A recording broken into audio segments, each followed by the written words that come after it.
for the world to respect Africa. Now, the first thing that I want to underline is that respect is never a given. It cannot be purchased. It must be earned. And it is earned based not on rhetoric or request, but based on action. Concrete action, consistent action over time. President of the African Development Bank, Dr. Akinwumi Adesina, in his element as he delivered a lecture on the theme "For the World to Respect Africa" at the 40th anniversary of the Guardian newspapers. Dr. Adesina is of the opinion that Africa must strategically reposition itself with the right policies, investment, infrastructure, logistics, and a financing framework driven by a highly skilled and youthful workforce to eradicate poverty, generate wealth, and ensure inclusive and equitable distribution of resources. Africa will not earn respect globally until we end poverty at scale.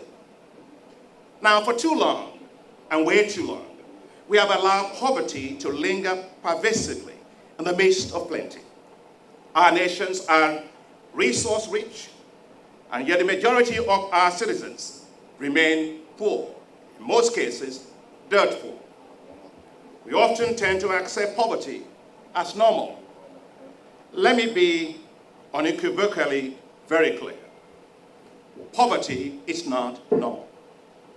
It is abnormal, especially when we have so much resources and when it has been pervasive for so long. He emphasized that Africa needs good governance, transparency, accountability, and sound management of its natural resources as essential steps to uplift the lives of its people, break free from poverty, and earn international respect. When we rapidly take our people out of poverty, we will begin to earn the respect that we deserve. Saudi Arabia has oil, as does Nigeria. Kuwait has oil, as does Nigeria. Qatar has abundant gas, as does Nigeria and other countries. Yet Nigeria is the country, the largest share of its population living below extreme poverty line in 2023 in Africa. That is not a gold medal that we should be proud about. That summits on Africa must happen in Africa.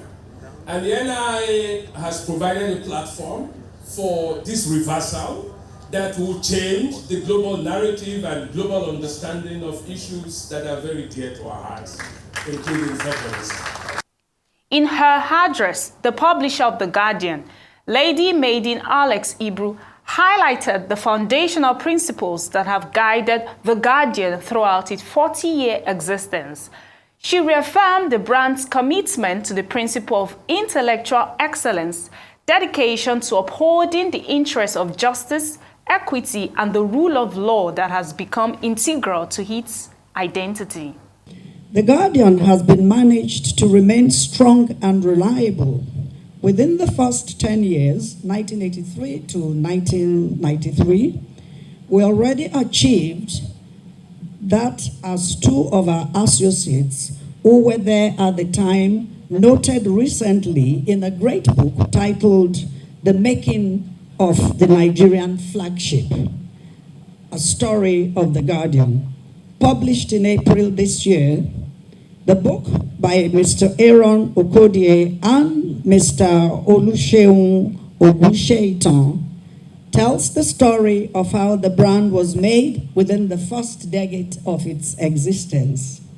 The interlocking and mutually reinforcing fundamental principles of The Guardian were and are intellectual excellence, the balanced coverage of events, consistently upholding the interest of justice, equity, and the rule of law. It's actually quality journalism is expensive. It's if we want social justice, we want people's voices to be heard. It's not a walk in a park. And we decided to go around, try to tell these stories differently. We are in a generation where people run through content now.